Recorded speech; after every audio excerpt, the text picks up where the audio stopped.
My first Cadaver is sponsored by Med School Tutors. I wish I knew more about them before I took my exam. I can't believe I failed. What are you talking about, Marty? You've got a time machine. Wait a minute, Doc. Are you telling me you built a time machine out of a DeLorean? What? No, that car is 30 years old. It doesn't even have airbags. I meant Med School Tutors. With personalized study schedules and a one-on-one emphasis on high-yield review and test-taking skills, they can turn back time, so when you take your exam again, you'll be ready. But Doc, their next ad isn't until the end of the podcast. Don't you see, Marty? We gotta go. Go where, Doc? Back to the outro. Let Med School Tutors be part of your origin story. Together, we can save the world.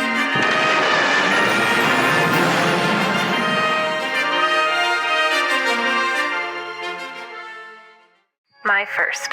My first time? My first big exam. My first surgery. Oh yeah, that was crazy. I didn't know if I would stay. My first intubation. My first real patient. My first lumbar puncture. My first suture. Oh, yeah, my first cadaver.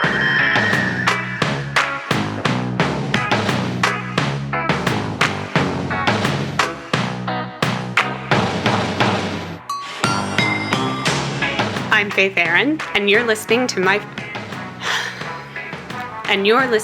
first Cadaver. Son of a bitch.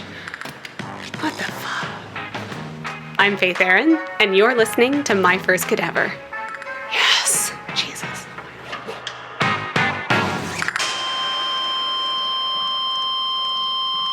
Have you ever seen that poster of a cat wearing a bowl of spaghetti on its head with the caption, "Nobody's perfect"? Well, your middle school guidance counselor was really onto something. And while it isn't exactly headline news that everyone who has ever existed has blown it big time at one point or another, it's nice to be reminded that those we admire had their struggles too. Even brilliant doctors and superstar med students have their moments of shame. And as our special gift to you, for the next 20 minutes or so, you don't have to worry about making a fool of yourself. Just sit back, relax, and enjoy as Dr. Patsy Bowman Aiken kicks off the Schadenfreude. So I was in pediatric surgery, and I was on a very small team, and there was this one young woman who was a teenager who she had had a procedure done, and she had some other issues going on with respect to her sexual health. And the fellows and the surgical residents did not feel comfortable going to her and talking to her about this. So all fingers pointed to me. I had the unlucky task of being the one to go in and talk to this young woman about her situation. Okay, that's fine. So I go in and I start talking to her, and it's a very awkward conversation. And she is not really handling it very well, which teenagers don't, and that's fine. And I was okay with that. But I'm trying to be the voice of the team. And we're having this very difficult, serious conversation, and her IV was hurting her a lot, and it was really distracting her. She was getting to the point where she couldn't even really talk to me anymore because it was just, she was fixating on it. So I said, okay, let me go out and get a heat pack for you, and it will help a lot, and then you and I can finish this conversation. Okay, so I go out, go to the nurse, take the heat pack, and it's one of those deals where you have to smush it a little to break the interior bag. And at this point, I'm a little flustered. I am looking at the clock. I'm behind. I'm uncomfortable with the situation I'm in. I go in the room, and I say, okay, here's your heat pack. And I must have been using like my extra strength pack myself.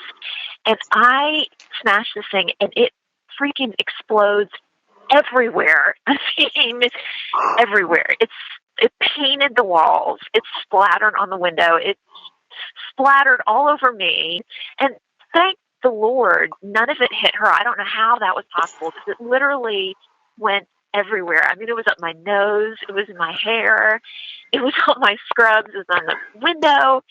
I had crust in my bangs. And I yelled out something inappropriate when it happened. And so the patient is horrified and is laughing at me like I am the village idiot. And so I have to go out to the nurse station, and nurses are sitting there, and I'll look up, and they're like, oh my God, what happened? And meanwhile, I'm feeling this stuff start to like corrode on my face. They're like, you need to wipe your face off. And so I wipe myself off, and I say, and At this point, I just gave up. I didn't even go back in the room, didn't finish the conversation. At that point, I felt like I had lost any medical authority that I had at this point. And I have to be in the OR in 15 minutes. And I go back to my team, and they're getting ready to scrub in, and they look at me, and what happened? I said, just don't even ask. In ENT, we do lots of tracheotomies, and we do this surgery called a laryngectomy. That's Dr. Nicholas Rowan. Once somebody has that kind of surgery, you've been breathing through your nose and your mouth for decades, and you always humidify your air through your mouth or your nose, and you're used to really having pretty moist air by the time it gets down to your voice box. Now that you start breathing through your chest, it's a whole different world. It's really, really tough on your lungs and your airway, and you have lots and lots of mucus. And so even when you're just trying to talk, you cough a lot of this mucus up.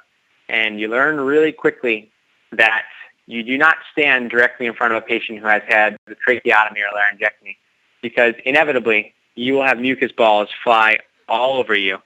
It happened to me, like I was doing away rotations, and so this is the time to like be totally professional and impress people and show them all of your vast knowledge. And I can remember being on rounds, and literally everybody else was on the side of the patient's bed, and I was the sole guy standing at the foot of the bed, and I've been attacked by loogies the size that you can only imagine come out of somebody's airway. That is just like, if it lands on your white coat and it's marked, you're marked for the rest of the day.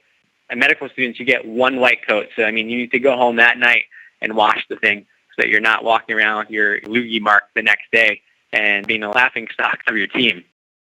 Let's go to Dr. Daniel Miceli. On my first rotation of third year's family medicine, and I was interviewing this patient, this very pleasant older gentleman wearing like this thick, like Brilla pad of a sweater with all these Celtic knots in it. And he was here for this kind of, mid-chest pain that was worse when he lay down at night, and eating food kind of exacerbated it. And it was becoming very clear to me, even in my sort of limited medical expertise. It was like, okay, this guy has gastroesophageal reflux disease. I was over the moon because I thought, like, I nailed this diagnosis, and I'm going to make a great presentation to my preceptor. And not only that, but I just took my boards, and I know the treatment that I can give this guy for his GERD.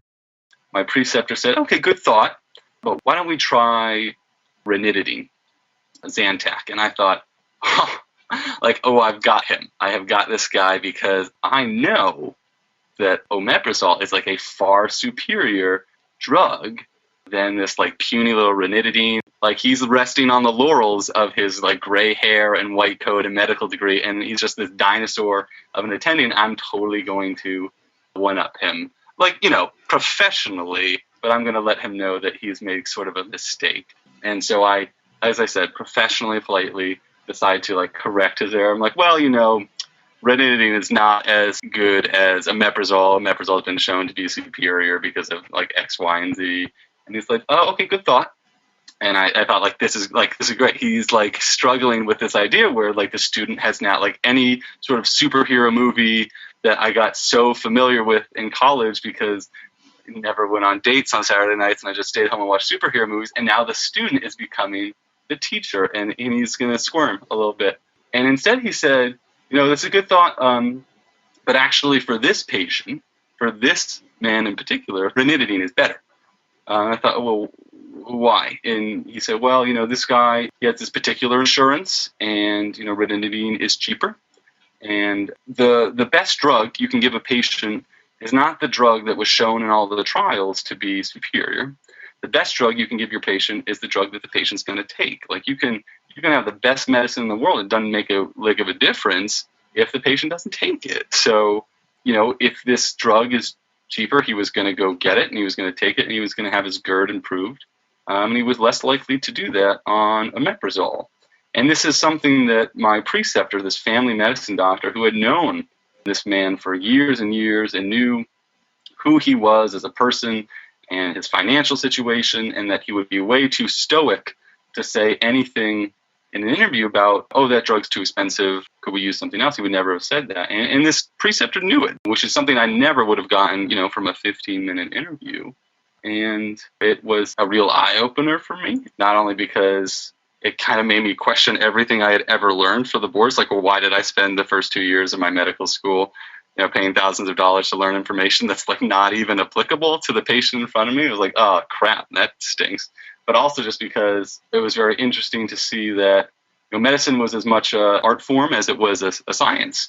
And I had neglected to consider the art form part of it. Humility. Gotta learn it sometime. That you do. This was about halfway through my intern year, but it was my first, maybe my second month in the emergency department. That's Dr. Xena Semana. And the ambulance brought in a patient who had been playing tennis and developed severe chest pain. They did an EKG on the scene and, definitely looked like he was having a heart attack. So as soon as we looked at the EKG that they had done and we did our own, we immediately sounded the alarm and called the catheterization lab. So the patient is in the ER with us, and about 20, 30 minutes have gone by. Cardiologists are there, everyone is there, and we're very concerned because blood pressure is dropping. He's not doing that well, but he's still awake and talking to us. So he says to me, please, I really feel like I'm going to die. I really want to just talk to my wife.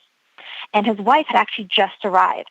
And I was the intern, so I was basically just there trying not to cause him in trouble, trying to do anything wrong.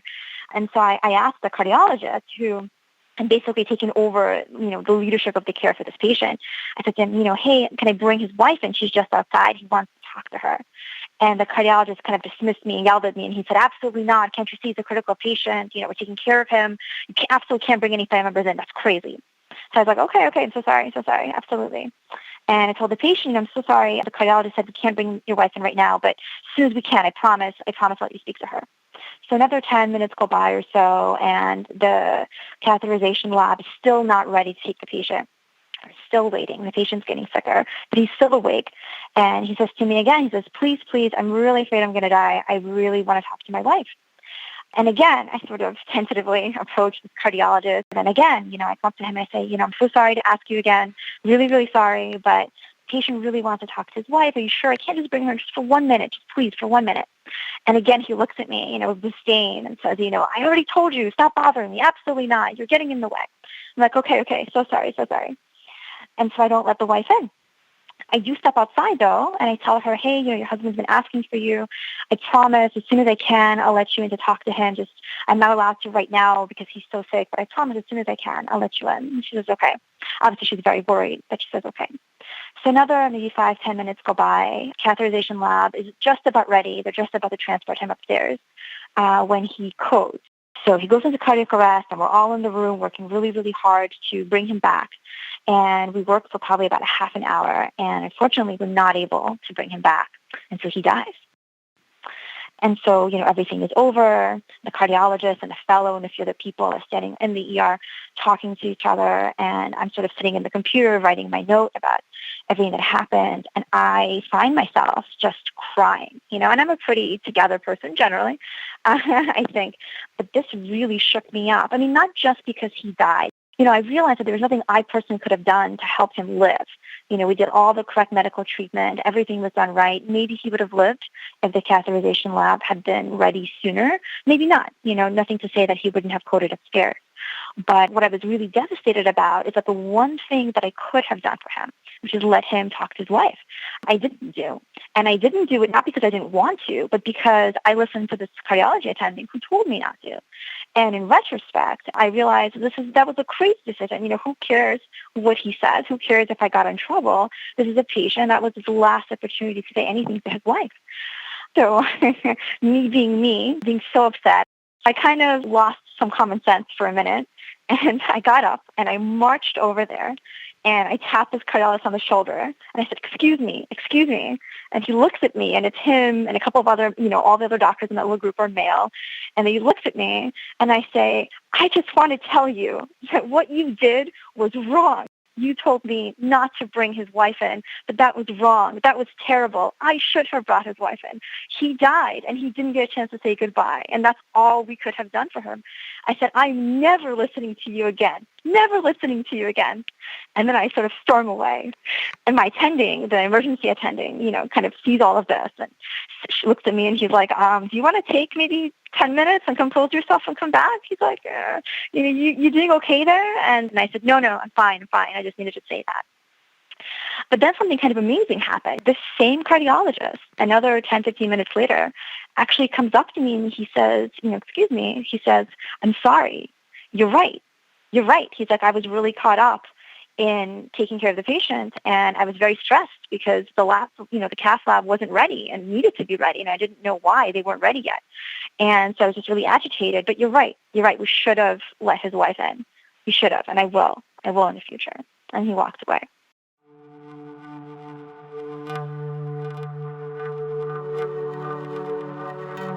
That story, what happened, really haunted me, and it's definitely changed the way that I practice. And when I feel like something is the right thing to do ethically, morally, I tend to just do it now, as opposed to listening to what someone else said. And I try to bring the family, no matter what. To me, that has become paramount because of that experience.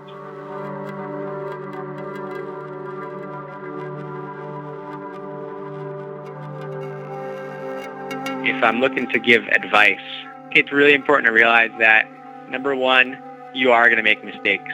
And the bottom line is it hurts. But I think it's important to know that going into it.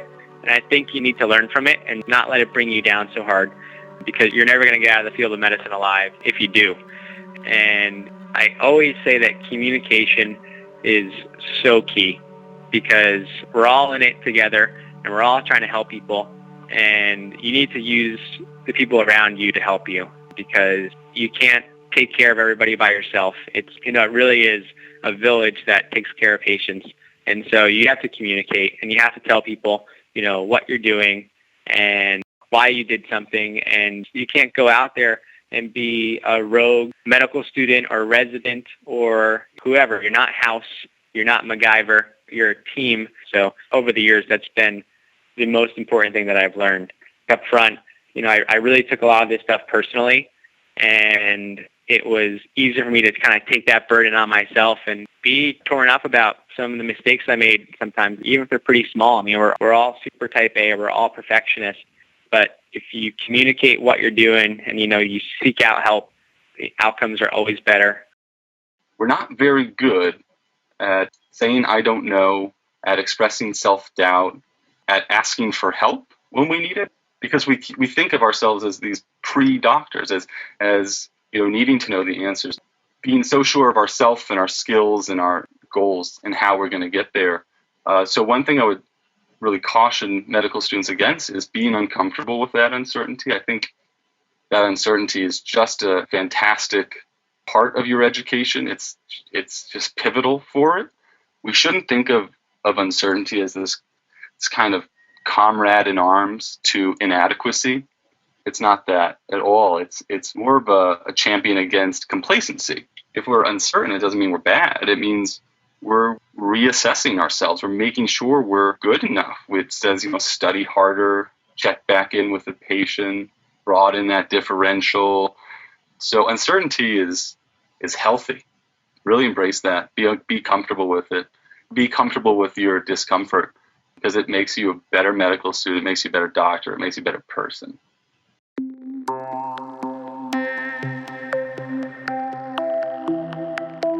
So, it's my first week of high school, and in true questionable 90s style, I'm wearing my cute little dress and my brand new clogs, and I'm carrying this massive, ridiculously heavy backpack as I walk up the main ramp to school with my girlfriends, when I completely wipe out. I spectacularly crash to the ground in a belly flop. My backpack flies over my head, pulling my dress up with it, pinning me to the ground with my bright pink granny panties exposed for everyone to see. My girlfriends and what felt like the entire student body were too busy laughing to help me up. And yet, somehow, I did. Big humiliation, eventual recovery, and plus, I learned the importance of making a grand entrance. In such a competitive environment as medical school, where so much value is placed on high scores, it's easy to forget that failure is as much a part of the learning process as any coursework. How else are we to measure what we know and what we don't? Identifying what we don't know or can't do is how the great discoveries are made. That's how we get better, smarter, more confident and knowledgeable about the world and ourselves. So lucky us, the mistake makers in the spotlight have the opportunity to strengthen our getting up muscles and demonstrate to the laughing masses what it means to be a learner, someone who's growing. And kudos to those brave docs who put their metaphorical panties on display and prove to us that there's still life and career after a perceived disaster. But for those of you leaving our podcast safety zone to enter the real world of potential embarrassment and missteps, I will leave you with the immortal words of another cat poster of tortured adolescence. Hang in there.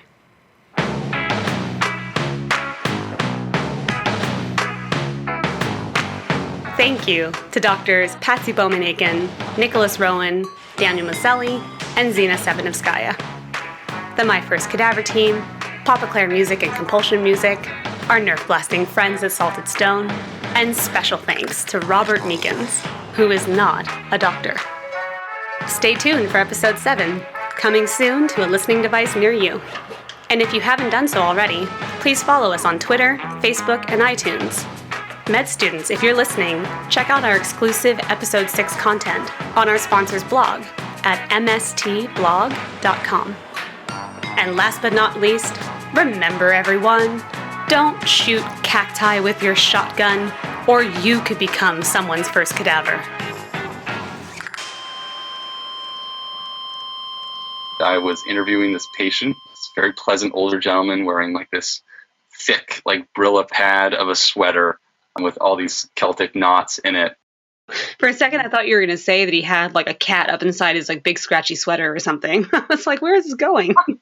He may have. I don't know. I only spent 15 minutes with him. I'd have to ask my preceptor. He'd probably know better. Seriously. I was like, did he just have like a big like bramble inside that thing that like when he laid down, it was like rubbing against his like solar plexus or something? Like, what's going on?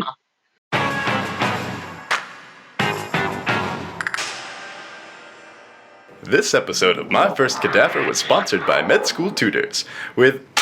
Hey, my script! We're at the outro, Doc. Where's the ad? We must have removed the podcast from the space-time continuum. If the episode doesn't finish, the outro won't get made. That's why the script is disappearing. Let me see.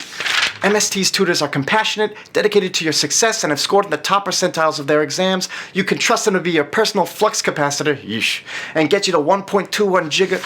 You're right, Doc, it's fading away. We gotta go back, Marty. Back where? Back to the intro. Let Med School Tutors be part of your origin story. Together, we can save the world.